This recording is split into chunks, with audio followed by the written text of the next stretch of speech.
नमस्कार, मैं हूं शिखा शुक्ला और आप देख रहे हैं रिपब्लिक 24 भारत। आइए रुक करते हैं आज की ताजा तरीन बड़ी खबरों की ओर। वापी नगर पालिका अब बन गई महानगर पालिका। 11 गांवों को लिया गया महानगर पालिका में।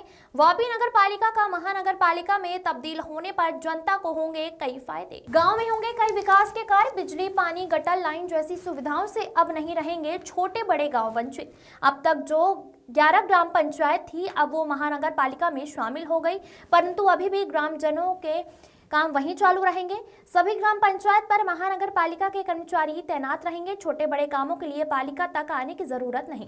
वहीं आपके विस्तार की पंचायत में होने कई कार्य, कोई इमरजेंसी हो तो तभी पालिका तक आना होगा, बाकी 2-3 दिनों में वहीं हो जाएंगे जनता के कई काम। महानगर पालिका की पूरी सिस्टम एक्टिव करने में लग सकते हैं 2 से 3 साल। तब तक ग्राम पंचायत में होते रहेंगे छोटे बड़े काम। जनता को परेशान होने की जरूरत नहीं है। Bureau report. रिसेंटली नगरपालिका वापी नगरपालिकाने अपग्रेड કરી સરકાર મહાનગરપાલિકાનો દરજ્જો આપ્યો છે અને આજુબાજુના 11 ગામોનો પણ એમાં સમાવેશ થયો છે। અમે રેગ્યુલરલી આજથી આવવાનું અહીંયા સ્ટાર્ટ કર્યું છે અને અમારું પ્રયાસ જે અમે થોડી બેસિક બધા ટીમ સાથે બેસીને ચર્ચા કરી છે, અમારું મેજર 2 પ્રયાસ રહેશે। જે મ્યુનિસિપાલિટીનો ઓરિજિનલ એરિયા હતો એમાં બેસિક સર્વિસીસ જે મળતી હતી એ રીતે ચાલતી રહે અને એમાં ઉત્તરોત્તર સુધારો થાય એવો અમે પ્રયાસ કરીશું। અને ખાસ કરીને જે 11 ગામોનો સમાવેશ થયું છે એ પહેલાં જિલ્લા પંચાયતની અંડરમાં આવતી હતી, તે પંચાયત ડિપાર્ટમેન્ટની અંદર હતા, ત્યાં તલાટી હતા। તેના સર્ટિફિકેશન્સ કે બેસિક ફેસિલિટીઝ ગ્રામ પંચાયતના ઇલેક્ટેડ સરપંચને તલાટી થ્રુ આપવામાં આવતી હતી। એમાં પબ્લિકને હવે કોઈ તકલીફ નહીં પડે એના જે અત્યારે પણ એને ગ્રામ પંચાયતથી દાખલા મળતા હતા એ રીતે નગરપાલિકા થ્રુ મહાનગરપાલિકા થ્રુ એને મળતા રહે એવો મારો પ્રયાસ રહેશે। ઓલરેડી અમે દરેક ગામમાં જે પંચાયત ઓફિસ હતું જે હવે મનપાના અંડરમાં આવી ગયું છે ત્યાં ઓપન રાખ્યું છે એને।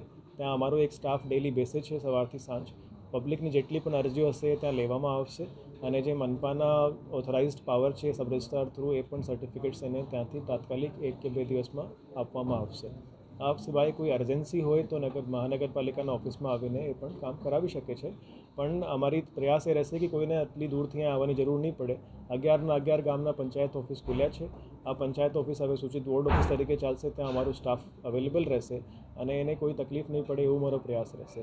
સિમિલરલી જે બેસિક સુવિધાઓ છે, પાણીની સુવિધા, સફાઈની સુવિધા, એ જે હાલમાં ગ્રામ પંચાયતો થ્રુ આપવામાં આવતી હતી અને જે સ્ટાફ એમાં કામ કરતું હતું એને પણ અમે મહાનગરપાલિકા સાથે કરાર કરીને અમે અમારી સાથે ઇન્ક્લુડ કરીશું અને આ બેસિક સુવિધાઓમાં કોઈ રૂકાવટ ના પડે એવો મારો પ્રયાસ રહેશે। સર, 11 ગામોમાં કઈ ગામોમાં વિરોધ છે એને કેવી રીતે સમજાવવામાં આવશે?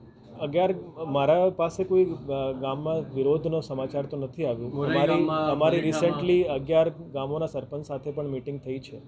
જે માજી સરપંચ હતા એના અમુક પ્રશ્નો પબ્લિકના જ હતા, એની લાગણી બિલકુલ વાજિબ હતી।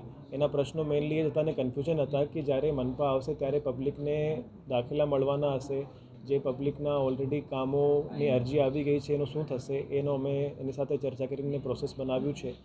બીજું એનું એ હતું કે અમુક કામો જે થઈ ગયા છે એને ચૂકવણી બાકી હશે એ પણ મનપા દ્વારા કરવામાં આવશે। જે પણ ગ્રામ પંચાયતોના એસેટ અને લાયબિલિટીઝ છે એ એસેટ પણ મનપાને ટ્રાન્સફર થયા છે અને લાયબિલિટીઝ પણ મનપાને ટ્રાન્સફર થઈ છે। એટલે જેટલા કામો થયેલા છે, જેટલા કામો પ્લાનિંગમાં લીધેલા છે એ પણ અમે પૂરા કરવાના છે। જેટલા કામો થઈ ગયા છે એના ચૂકવણા અમે કરવાના છે। જે દાખલા પહેલાં ગ્રામ પંચાયતમાંથી મળતા હતા એ બધા દાખલા પણ અમે બિના રૂકાવટ ત્યાંથી જ આપવામાં આવશે।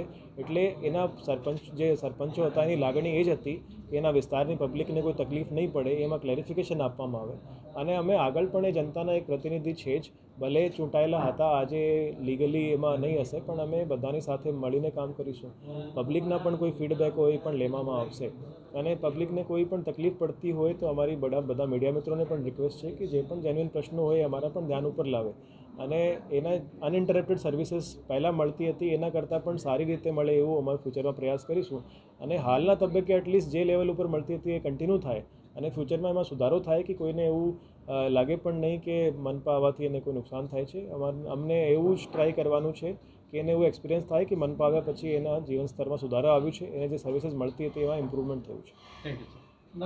નગરપાલિકા અને આજુબાજુના 11 ગામ મળે છે। હવે સેન્સસ તો 11 પછી થયું નથી એટલે આપણે એસ્ટિમેટ જ કરી શકીએ। પ્રેક્ટિકલ એસ્ટિમેટ તરીકે લગભગ મારા ખ્યાલથી 11 ગામ અને નગરપાલિકા મને 3.5 થી 4 લાખ વચ્ચેની વસ્તી હશે।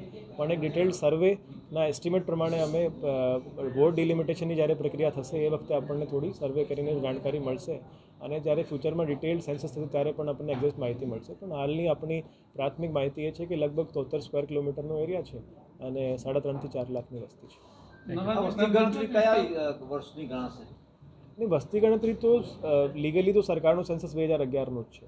હવે બોર્ડ ડિલિમિટેશન માટે સરકાર જે ડાયરેક્ટિવ આપશે કે કોઈ ગ્રોથ ફેક્ટર લગાવવાનું છે કે જે પણ આપણને ડાયરેક્ટિવ સરકારમાંથી મળે એના પ્રમાણે કે અમારા જે ગ્રાઉન્ડ સર્વે છે આ બંનેના ફીડબેક પ્રમાણે સરકાર સ્ક્રુટની કરીને જે આંકડા ફાઇનલ કરે એના પ્રમાણે ડિલિમિટેશન કેટલા વોર્ડ અસ્તિત્વમાં આવશે?